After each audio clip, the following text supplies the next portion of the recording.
Shabbat shalom, everyone. I hope you're doing well. This week's parsha is Nitzavim, and we are like so close to the end of the Torah. As you know, we start Rosh Hashanah on Sunday, but we don't actually start the Torah over on Rosh Hashanah. We've talked about this before, but we start the Torah over on, you guessed it, Simchat Torah, the holiday where we dance with the Torahs. We roll the Torah all the way back to the beginning. But we don't restart it with Rosh Hashanah. We do restart the year, however.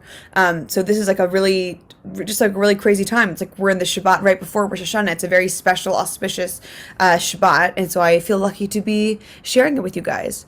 So like I said, this parsha is Nitzavim. It has one of my favorite quotes from the Torah in this parsha, along with other blessings and curses that we have talked about before that kind of continued, from last week, Kitavo, into this week's parsha, talking about, all the things that we're supposed to do as Jews, the mitzvot that we're supposed to follow, how we're supposed to, be respectful to God, and be thinking about the alternatives that we have, these mitzvot that we were given an opportunity to live a good, blessed life. And there's an opposite side to the coin, that if we don't fulfill those mitzvot, we will have these number of curses. But on a more positive light, there's this really, really beautiful quote talking about mitzvot in general for people. So the quote goes, "For this commandment which I command you this day," it's just speaking in general, "for these things that I command you, it is not concealed from you, nor is it far away.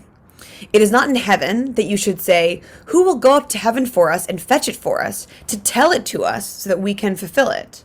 Nor is it beyond the sea that you should say, 'Who will cross to the other side of the sea for us and fetch it for us, to tell it to us so that we can fulfill it.'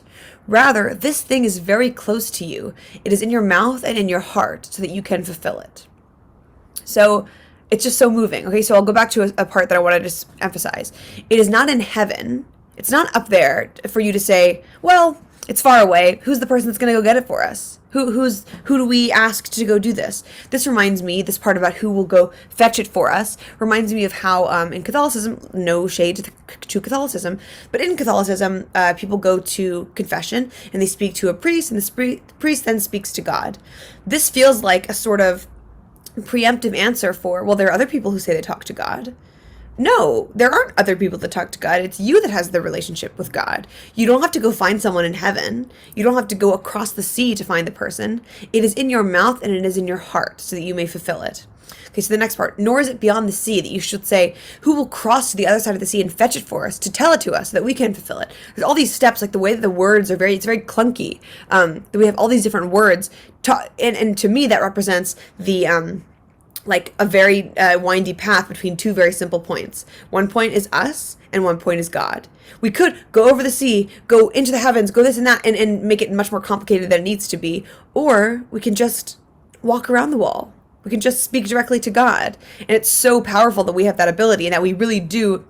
We should take advantage of it so much more often than we do. The fact that we do, as the Jewish people, have a direct line to God, if only we are willing to put our egos aside and our pride aside and be willing to speak to God. The final part, "Rather, this thing is very close to you. It is in your mouth and in your heart, so that you can fulfill it." Okay, it is in your mouth. Before, it is in your heart. It's in your mouth and in your heart. Okay, so what that says to me is that, okay, so my feelings are, let's say, for example, that there's, if you woke me up at 4 a.m. on a random day and said, "Quick, give a dvar Torah about Parshat B'Shalach," that I could do without even thinking about it. It's not coming from my heart. It's not coming from my brain. It's just coming from my mouth. I do it so much and I love it so much. It's very easy for me to talk about it. It's saying that whatever is natural to you, it's not, you don't have to think about it. You don't have to, it's in your mouth. It's in the most impulsive part of ourselves. We talk about how we have 2 ears and 1 mouth, that we should listen more and speak less. It's not said it is in your ears waiting for you to absorb it. It's not in the air waiting for it to come to you. No. This thing, this mitzvah, this connection to God, this ability to be a Jew is in your mouth. It's in the most impulsive part of our body, and it's your base, what's the word?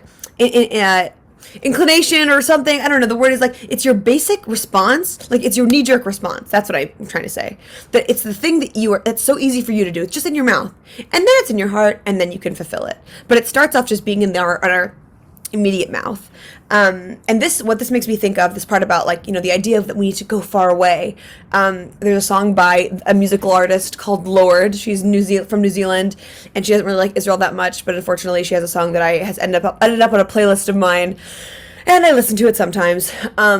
There's a lyric that's like, let's go somewhere Eastern. They'll have what I need. It's basically a song about our consumerist culture and how we're just getting, trying to fix ourselves from the inside. When in fact, it's not that deep, man. There's just, you don't have to go searching elsewhere. It's really about you.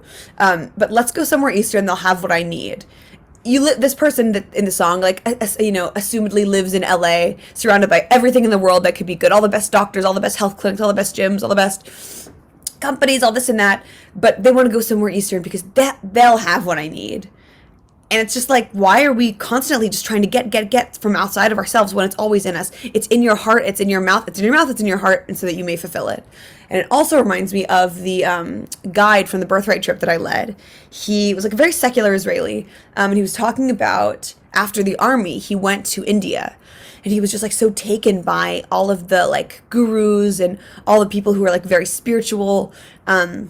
He was like, wow, like all these Hindu people, they have this amazing religion that's thousands of years old. Oh, I wish I was connected to something that was thousands of years old. And of course, you get where this is going. This man is from Israel. He's an Israeli. He is part of something that's 5,000 years old. He's part of the land of Israel, the most ancient civilization, the oldest religion. We've been around for a long time. We are part of this crazy chain going backward. And not only is it something that you have like a birthright to, not to use that word again, but it's in you. It's in your mouth and it's in your heart. And I just love this parsha for that reason. Those are the thoughts. Let me know what you think. Shabbat shalom, sending a lot of love. Mwah, and have a great Rosh Hashanah, and we will speak soon.